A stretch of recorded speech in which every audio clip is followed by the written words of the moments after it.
Cet homme se réveille en l'année 2505. Les humains sont devenus des êtres stupides et il devient le plus intelligent d'entre eux. Messieurs, dames, bonsoir et bienvenue dans un nouvel épisode de la face cachée d'Internet. Pou, pou, pou. Et là c'est l'intro, tu vois. Pou. Balance l'intro.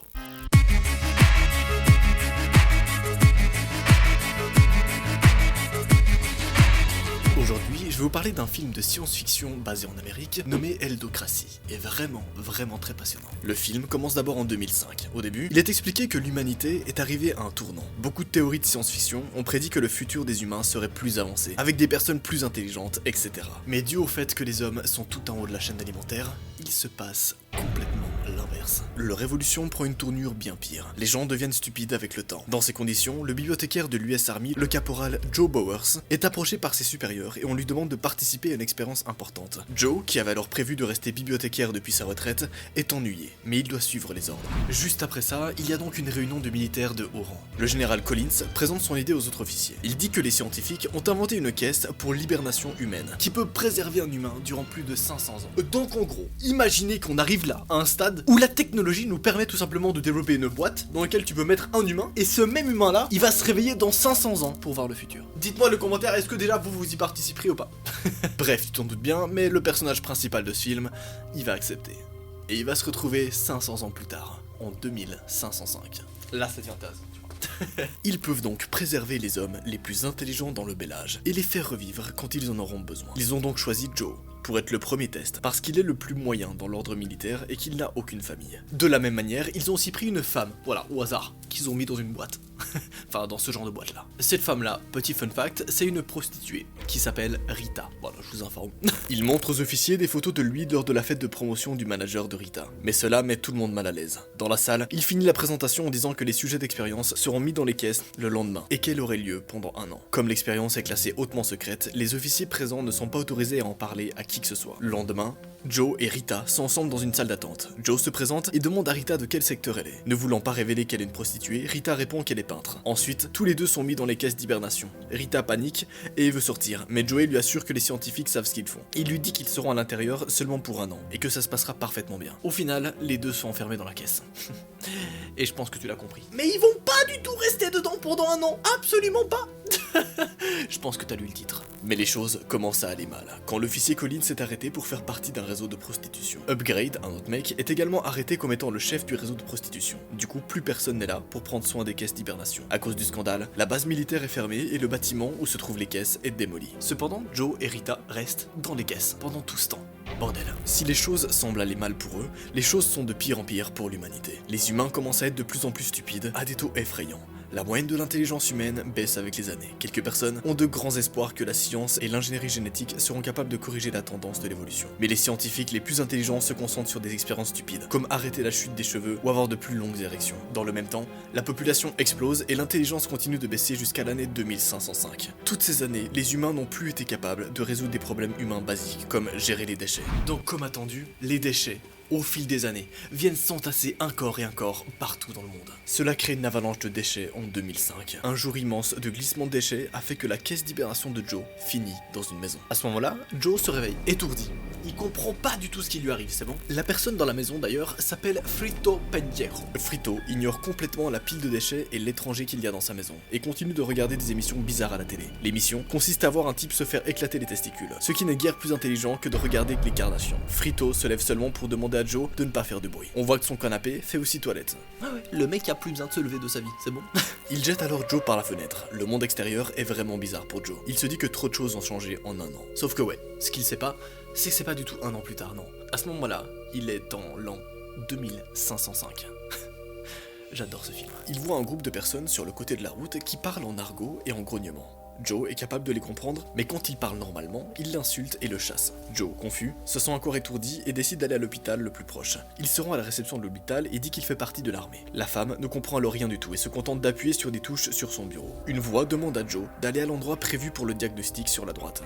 Toujours plus confus, il s'arrête à une fontaine à eau. Mais ce n'est plus de l'eau dans la fontaine, mais une boisson énergisante qui s'appelle Brando. Quand Joe demande à un commerçant où il peut boire de l'eau, l'homme se moque de lui, à vouloir une chose utilisée pour des toilettes. Ouais, en effet, à ce moment-là, on apprend qu'en fait, fait, l'eau n'est plus du tout utilisée en fait. Elle est juste utilisée pour les toilettes. À présent, les gens se douchent avec du Brando, ils font tout avec du Brando, ça n'a aucun sens, c'est bon. Tout le monde utilise Brando pour se laver, boire et les activités journalières, alors que l'eau n'est utilisée que pour les toilettes. Après ça, Joe va dans la zone de diagnostic où il doit mettre des tiges dans sa bouche, ses oreilles et son anus. Le professionnel lui explique que les plugs doivent être mis aux différents endroits. Joe, dégoûté, fait ce qu'on lui dit avant d'être envoyé chez un médecin. En attendant, il voit sur un magazine la date de 2505 et pense que c'est une erreur d'impression. Le docteur arrive et répond aux questions de Joe à propos de sa santé. Il déclare alors que Joe est attardé et lui demande de payer une facture de 5 billions de dollars. C'est là que Joe se rend compte qu'il est également noté sur la facture l'année 2505. Il a donc à présent la confirmation qu'on est bien en 2505.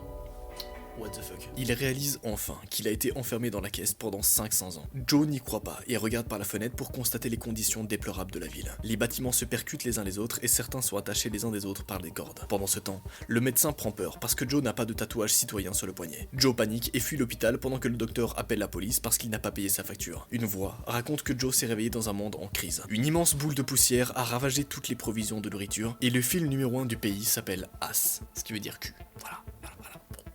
En vrai, je kiffe tellement à quel point l'histoire elle est deep, elle est profonde, c'est trop cool. Sans aucun sous-entendu, bien sûr. Il va voir le film qui a gagné un Oscar juste pour regarder le fessier de quelqu'un pendant 90 minutes. Le soir, il est arrêté parce qu'on ne peut pas le scanner et est présenté à la cour. Là-bas, on lui donne un avocat qui est Frito Pendejo, l'homme que Joe a rencontré en premier. Frito se moque de lui et toute la cour fait de même. Joe présente son dossier sensible et explique pourquoi il ne peut pas être scanné, mais les avocats les jugent en rient. Au final, le juge annonce qu'il est coupable et le condamne à la prison. Qu'est-ce que fait Rita?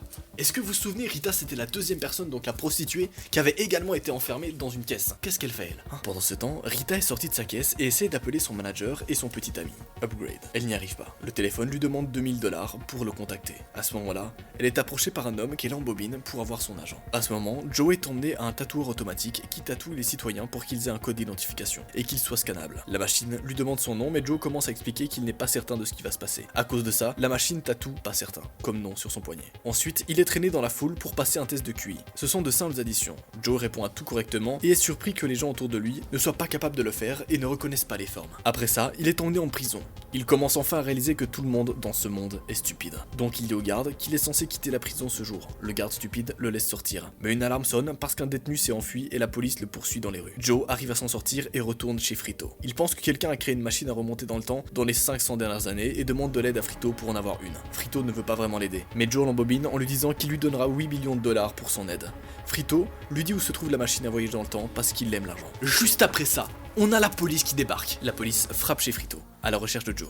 Les deux sortent par la fenêtre et se rendent au musée. Sur le chemin, ils rencontrent Rita, qui arnaque le même mec. Rita monte dans la voiture et est contrariée car Upgrade va venir chercher l'argent qu'elle lui doit. Non consciente bien sûr que Upgrade, son mec, est déjà mort depuis longtemps. Pendant qu'ils conduisent, quelque chose scanne le bras de Joe et la police sait où il est. La batterie de la voiture lâche et ils en sortent. Quelques minutes plus tard, la police s'approche de la voiture et lui tire dessus. Une foule de gens rejoignent les policiers et commencent à se battre. Joe, Frito et Rita s'enfuient en espérant trouver la machine. Et rappelez-vous, cette machine à remonter le temps qui va peut-être leur permettre de retourner dans le passé. Frito les entraîne à Costco, qui est le nouveau centre des affaires. Il dit qu'il a étudié le droit à Costco. Alors qu'ils attendent le métro, Rita va aux toilettes. Avant qu'elle revienne, son poignet est encore scanné et tout l'endroit est prévenu qu'un criminel est présent. Frito prend le métro mais Joe veut attendre Rita. Il se fait alors arrêter par la police. Cette fois, il est envoyé à la Maison Blanche, au lieu de la prison. Là, Joe, confus, rencontre le président Camacho et ses secrétaires. Camacho rit et dit à Joe que sa tête devrait être plus grosse, parce qu'il est intelligent. En fait, le test de QI qu'a fait Joe en prison a surpris tout le monde, parce qu'il avait les plus gros scores qu'on ait jamais vus. Grâce à son intelligence, le président a fait de lui le nouveau secrétaire de l'intérieur,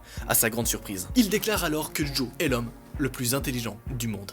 Ça n'a aucun sens, c'est bon? Tout le monde va alors à la maison des représentations, où le président annonce que les problèmes de manque de nourriture et de tempête de poussière seront réglés par leur nouveau secrétaire de l'intérieur, Monsieur Pas Certain. Oui, parce que rappelez-vous la machine, elle l'avait appelé Pas Certain, parce que le mec était pas certain de ce qui allait se passer. Ça n'a aucun sens. Il promet également de régler le souci de prison si Joe résout le problème. Un cabinet de réunion est monté où les secrétaires demandent à Joe de dire quelque chose d'intelligent. Joe enchaîne quelques mots compliqués qui leur fait vraiment croire qu'il est intelligent. Ensuite, Joe demande à Frito de lui dessiner une carte avec le lieu où se trouve la machine à remonter dans le temps, pendant qu'il distrait les secrétaires. Il emmène les secrétaires dans un champ où les cultures sont censées pousser. Il leur demande de ramener Rita car elle pourrait les aider avec les cultures. Tout le monde est dans le champ et Frito donne secrètement la carte à Joe. Rita arrive et Joe la prend à part pour s'enfuir secrètement en utilisant la carte. Mais son plan tombe à l'eau quand il voit que la carte de Frito est juste une ligne. À ce moment-là d'ailleurs, Joe réalise un autre truc. les gens, depuis le début, arrosent les cultures avec une boisson énergisante. Qu'est-ce qu'ils sont cons, putain. Il demande une réunion où il dit qu'il faut absolument utiliser de l'eau au lieu du Brando. Les secrétaires pensent que l'idée est atroce, donc au lieu de raisonner avec eux, il leur dit qu'il peut parler aux plantes et qu'elles veulent de l'eau. Joe, à ce moment-là d'ailleurs, ne sait pas que la boisson énergisante produit du sel qui tue les plantes et cause des grands nuages de poussière. Il est vraiment en train de régler leurs problèmes. Quelques jours plus tard, tout se passe comme prévu, mais bientôt, le stock de boissons énergisantes Brando atteint 0, parce que la production a diminué. Cela laisse la moitié de la population au chômage. Une émeute se crée alors à la Maison Blanche. Cette scène est l'ombre de la stupidité des États-Unis. Aux informations, on annonce que Joe est emmené à la cour pour avoir mis des gens au chômage et est annoncé coupable. Sa sentence est une nuit de réhabilitation. D'ailleurs, petit fun fact, dans ce nouveau monde, la réhabilitation, en fait, c'est juste un mec qu'on va foutre sur un champ et qui va être suivi par un gros tracteur, avec une foule qui soutient le véhicule. Souvent d'ailleurs, la réhabilitation se termine par le tracteur qui écrase deux mecs. Ah non, c'est clairement pas cool, c'est pas fun. En gros, c'est comme une peine de mort. Joe est emmené à l'arène alors que Rita retourne tristement à la Maison Blanche, prête à se rendre à la machine avec Frito. La réhabilitation est diffusée sur la télévision nationale. Joe est poursuivi par un énorme engin alors qu'il conduit une toute petite voiture. Il arrive à passer en dessous. À ce moment, Rita voit une rose pousser à l'extérieur. Elle réalise que l'idée de Joe d'utiliser de l'eau a fonctionné et demande à Frito de l'emmener à l'arène. Elle prévoit de diffuser des cultures à la télévision, alors Joe pourrait être pardonné. Pendant ce temps, Joe essaie de sauver la vie du camion de la mort. Rita arrive au bon moment et soudoie un caméraman pour qu'il aille avec Frito filmer les champs. Elle va aux caméras de contrôle et prend en main le panneau de contrôle. Frito arrive dans les champs et filme les cultures qui grandissent. La scène est diffusée sur un écran géant. En voyant ça, le président de Camacho sauve Joe de la mort et enlève sa punition, mettant la foule en joie. Tout le monde se rend à une fête à la Maison Blanche. Rita révèle qu'elle ne veut pas retourner dans le passé parce qu'elle préfère ce futur. Joe est surpris mais ne la force pas à venir avec lui. Les deux se disent au revoir et avant que Joe parte, le président l'appelle sur scène et le nomme vice-président. Tout le monde regarde Joe avec l'espoir qu'il accepte de rester en 2505. Quelqu'un hurle que la machine est une balade ridicule. Frito emmène Joe à la machine et il s'avère que ce n'est qu'un manège. Le temps passe, puis il y a une petite ellipse. Le temps passe et on arrive quelques années plus tard. Joe est élu président des États-Unis. Rita devient sa femme et la première dame. Sous sa direction, une nouvelle ère commence et les gens espèrent que l'humanité pourra encore une fois être intelligente. Il a 3 enfants, dont un dont on dit que ce sont les personnes les plus intelligentes sur Terre.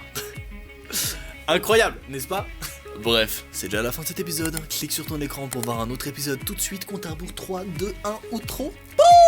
Rendez-vous demain pour une autre vidéo. Chuch!